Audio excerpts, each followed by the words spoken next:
नमस्कार, मैं हूं शम्स ताहिर खान और आप देख रहे हैं वारदात। गलवान घाटी में 15 जून की रात भारतीय और चीनी सेनाओं के बीच हुई खूनी झड़प में पीएलए यानी चीन की पीपल लिबरेशन आर्मी ने भारतीय सैनिकों के खिलाफ जिन हथियारों का इस्तेमाल किया, वो हथियार बम बारूद या गोलियां नहीं थी, बल्कि कटीले और नुकीले डंडे, लाठियां और बेसबॉल बैट थे। ये कुछ ऐसे हथियार हैं जो आज के वक्त में किसी भी देश की सेना इस्तेमाल नहीं करती है। इन हथियारों को आखिरी बार इस्तेमाल पहले विश्व युद्ध के दौरान ही किया गया था। कटीले तारों वाला बेसबॉल बैट, कील निकले हुए डंडे, नुकीले चाकू,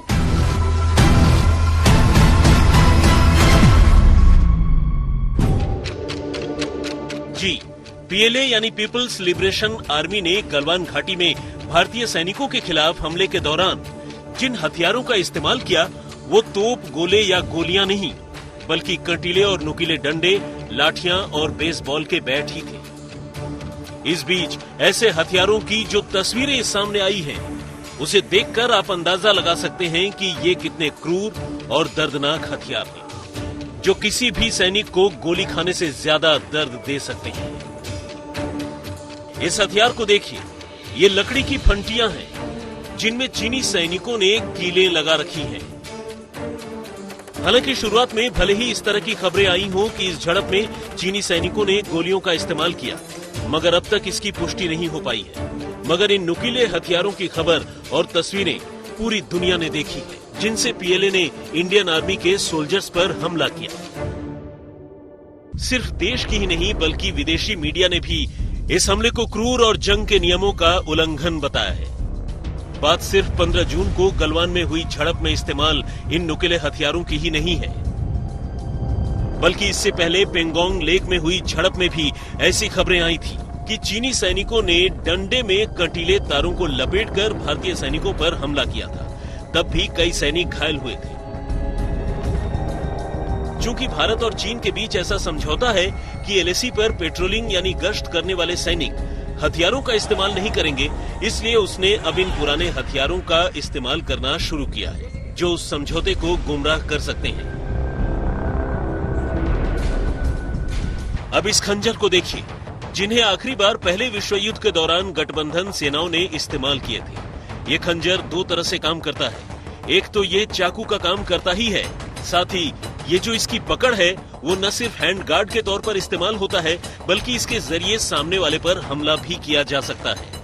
ये तब के हथियार थे जब दुनिया के पास मॉडर्न हथियार नहीं हुआ करते थे। लेकिन जैसे जैसे आधुनिकता बढ़ती गई, इन हथियारों का इस्तेमाल बंद होता गया और यूएससी यानी अनआर्म्ड कॉम्बैट चलन से बाहर हो गई। इसीलिए हमारी सेना उन तरीकों के लिए तैयार नहीं थी जिस हिसाब से चीनियों ने भारतीय सैनिकों पर गलवान में अटैक किया। अब आते हैं भारत चीन के बॉर्डर समझौते पर। चीन के साथ 1993 में हुए समझौते के मुताबिक एलएसी पर गश्त करने वाले सैनिक अपने हथियारों का इस्तेमाल नहीं कर सकेंगे और उनकी पीठ पर राइफल का मुंह पॉइंटेड जमीन की तरफ होगी, ये जाहिर करने के लिए कि ये एक पीसफुल बॉर्डर है और यहाँ पर किसी तरह की लड़ाई नहीं होगी। जाहिर है, भारतीय सेना के पास हथियार तो थे, मगर उन्हें इस्तेमाल करने की इजाजत नहीं थी। हमें सीधे तौर पर तथ्य समझ लेने चाहिए। सीमा पर तैनात सिपाही हमेशा हथियार साथ रखते हैं, खासकर तब जब वे अपनी जगह को छोड़ते हैं। 15 जून को गलवान घाटी में तैनात जवानों ने भी कुछ ऐसा ही किया। ये बहुत लंबे वक्त से होता आ रहा है। 1996 और 2005 के समझौते के मुताबिक आमने सामने होने की स्थिति में हथियारों का इस्तेमाल नहीं किया जाता है। दरअसल इस तरह की हाथापाई वाली झड़प दोनों सेनाओं में अक्सर हुआ करती है, मगर ऐसा कभी नहीं हुआ। हाल ही में नाथुला में भी झड़प हुई थी, मगर तब भी चीनी सैनिकों ने ऐसे किसी हथियार का इस्तेमाल नहीं किया जो गलवान वैली में चीनी सैनिकों ने भारतीय सैनिकों पर किया। इसलिए भारतीय सैनिक इस हमले का अंदाजा ही नहीं लगा पाए। दरअसल कुछ वक्त पहले चीनी सैनिकों ने गलवान घाटी के नजदीक एक टेंट बना लिया था, जिसके बाद विवाद बढ़ा और दोनों देशों के सैन्य अधिकारियों को बातचीत की टेबल पर आना पड़ा। दोनों देशों की बातचीत में यह तय हुआ कि इस जगह से चीनी और भारतीय दोनों सैनिक पीछे हटेंगे।